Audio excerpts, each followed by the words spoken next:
A new expert report disputes the Cleveland officers' claim that 12-year-old Tamir Rice reached into his waistband when they told him to show his hands. The report, released on Friday, authorized by the family of Tamir Rice, says that Tamir's hands were in his pocket and not reaching for his toy gun when police officer Timothy Lohman fatally shot him in November 2014.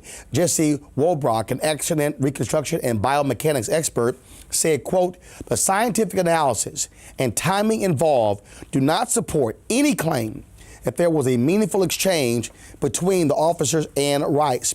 Two other experts used by the Rice family came up with the same conclusion.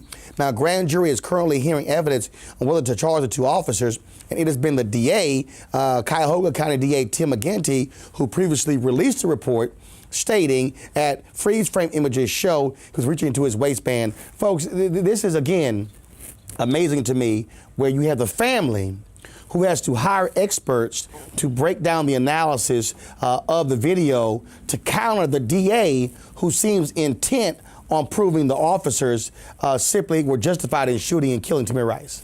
Well, it goes against the narrative that they were presenting from the very beginning. And the good thing about this situation is that the family has good counsel and good representation, advising them to go ahead and have the resources to get these outside people to analyze this, because without that, they would go with the report and what the police are saying, and we know that's false. I mean, if you are the DA, you would think that you would actually be able to have multiple voices here.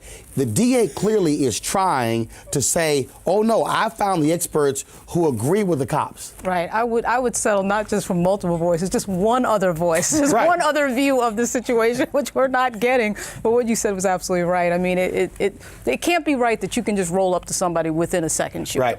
Folks, 4 months after revealing that cancer had spread to his brain, President Jimmy Carter shared some good news with the Sunday school class that he teaches in his hometown church in Plains, Georgia. When I went this week, they didn't find any cancer at all, so I have good news. So a lot of people prayed for me, and I appreciate that. So that's what we've been doing, but I wanted to tell you the good news because that happened this week. Then, of course, a 91-year former president, went on to keep teaching Bible study classes. He released a statement indicating that his MRI brain scan does not reveal any signs of the original cancer spots nor any new ones, and that he will continue to receive regular 3-week immunotherapy treatments. Michigan State Senator Marty Byrd made a racist remark while responding to data from a state education report.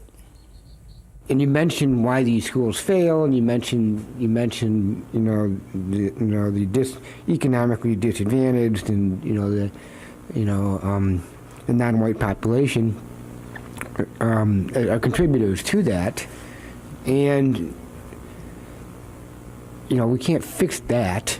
We can't make an African American white. I mean, that's just, it is what it is. So we can't fix that, but. Really? Byrd claims that his comments were taken out of context, noting that he has an African-American employee and offered to apologize. Wow, the black employee. The American Federation of Teachers president, David Hecker, says that Senator Byrd's comments is a major step backwards, and that a child that is struggling academically is not because of a problem inherent to their race or ethnicity. Shocking. Black Lives Matter protesters shut down a Donald Trump speech during a rally Friday night in Raleigh, North Carolina, and they interrupted him 10 times.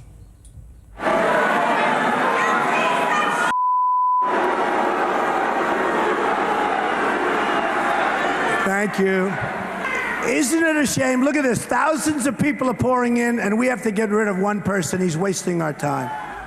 Yeah, but they also shut down his speech a little bit early. The protesters were forcibly removed by security and supporters. Some 50 protesters gathered outside the arena where they made a lot of noise, but there were no reports of arrests. Of course, latest polls show Trump as a front runner in North Carolina and, of course, in national Republican polls. Spike Lee's musical drama, Chirac, ranked 13th nationwide, but it did biggest business in Chicago, where the film is set and shot. It grossed $15,000 per screen in the 22 Windy City theaters. Chirac, a modern-day adaptation of the ancient Greek play Lysistrata, focused on women in Chicago decided to take a stand against gun violence. Now, here's the other issue here.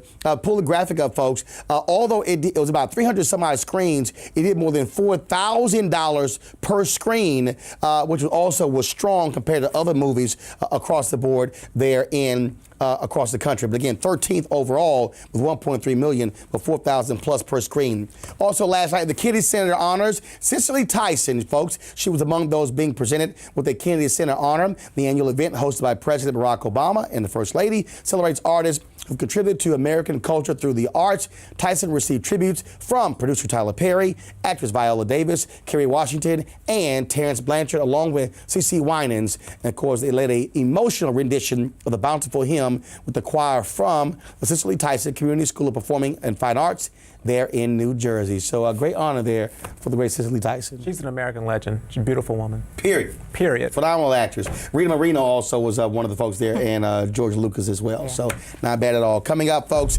Twitter goes crazy on Steph Curry's wife because she said, I want to cover up and keep my stuff for my husband. Why are folks losing their minds? We'll break it down with our panel. Also, find out how Jeremiah Hamilton, who lived in the 1800s, made a fortune as the first black millionaire on Wall Street. All of that next. News 1 Now, TV 1.